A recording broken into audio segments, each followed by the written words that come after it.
The 76ers got an F this offseason. Oh, but once Ben Simmons gets traded, it'll be like cheating the system. I don't think that I deserved an F. Do you? You can't do that. Already done. I could see Daryl Morey doing that. He is a huge nerd. Everyone else is pretty much stuck with the grade they got.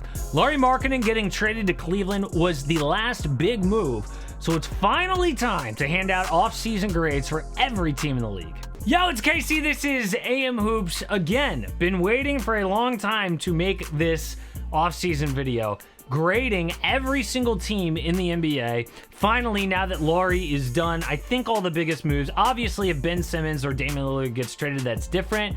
But so far, this grading system is going to be tough, but it's going to be loose. I mean, we're breaking down teams into three categories: great, A+ through A-, average, B+ through C-, and fail, D+ through F. These grades count for everything the offseason, not just trades and free agency, but the draft too. And by the way, just because a team doesn't get an A+ in the offseason doesn't mean they're screwed.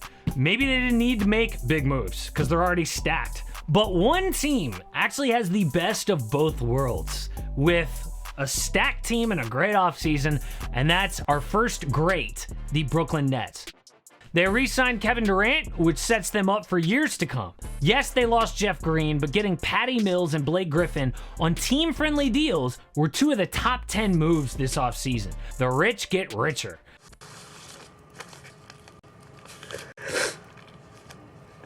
Next, the Spurs. I know San Antonio is not a contender, but they were about to lose DeMar DeRozan for nothing.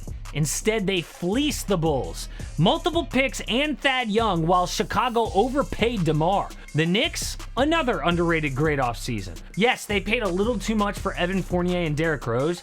Everyone, though, is on a short deal. That gives them flexibility. So instead of overpaying for a mediocre guy like the Bulls did, the Knicks are patiently waiting for another chance in another year. Next, the Rockets, for getting two difference makers in Jalen Green and Alperen Sengun in the draft. Both guys looked legit in Summer League and will be key to Houston's future. Next, the Pistons. Got lucky winning the draft, but Cade Cunningham looks like a franchise star. He scores at all three levels, shares the court well with Killian Hayes, and takes defense seriously. Detroit might remember the 2021 offseason as a turning point. I also think the Hornets had a great offseason. They made several impact moves, solving the center problem with Mason Plumlee and Kai Jones, adding Kelly Oubre on the wing, and drafting James Bouknight at 11th overall. A lot of people say, look, Terry Rozier got paid too much, but the Hornets have to overpay for free agents. I also think the Clippers got an A+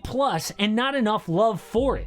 Re-signing Kawhi, yes, was a slam dunk, but it was huge. Plus, they get to run it back with the goggle goat, Reggie Jackson, and Nick Batum and Serge Ibaka. They got so lucky to keep this whole group together. The Thunder, a great offseason too, for a different reason. They got their man at Josh Giddey at 6th overall, while continuing to flip vets, Al Horford, Kemba Walker. If you add on Shai Gilgeous-Alexander getting a max extension, everything went to plan for OKC. The Magic are also on the great list for getting lucky with Jalen Suggs falling into their lap on draft night. The Warriors also are on my great offseason list. They get an A. Look, I love the cheap signings of Otto Porter Jr. and Amanda Bielitsa. Andre Iguodala is fine, but the thing I like the most was sticking with their plan. Woj reported if Bradley Beal wasn't available, they would roll with the young guys. So they stuck to their word, not panicking for a guy like Ben Simmons. But the best offseason was the Washington Wizards. In 2 years, they turned the NBA's worst contract, John Wall,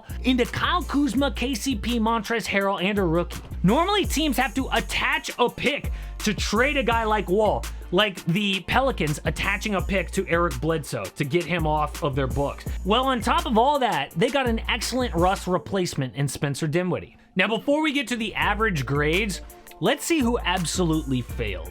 First up, the Portland Trail Blazers. I know they added Larry Nance Jr., but the Cavs had the 25th ranked defense last year. He's not a game changer. All they did was re-sign Norman Powell, add Cody Zeller, and Tony Snell. Basically, they're asking Damian Lillard to request a trade. The Pelicans get an F.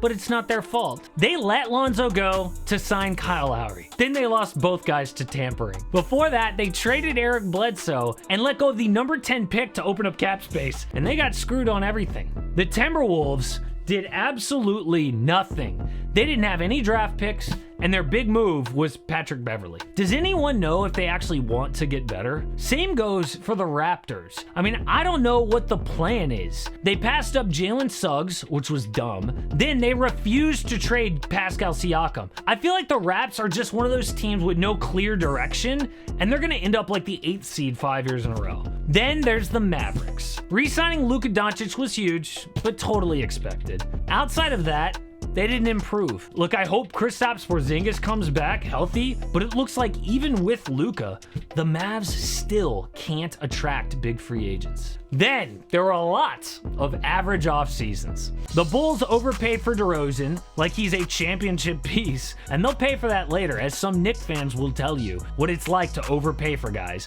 But their saving grace was that deal for Lonzo. The Lakers chose the wrong player in Westbrook, but their cheap signings of Malik Monk and Kendrick Nunn raised their grade. The Suns love getting CP3, but honestly, he'll make about $30 million when he's like 40 years old.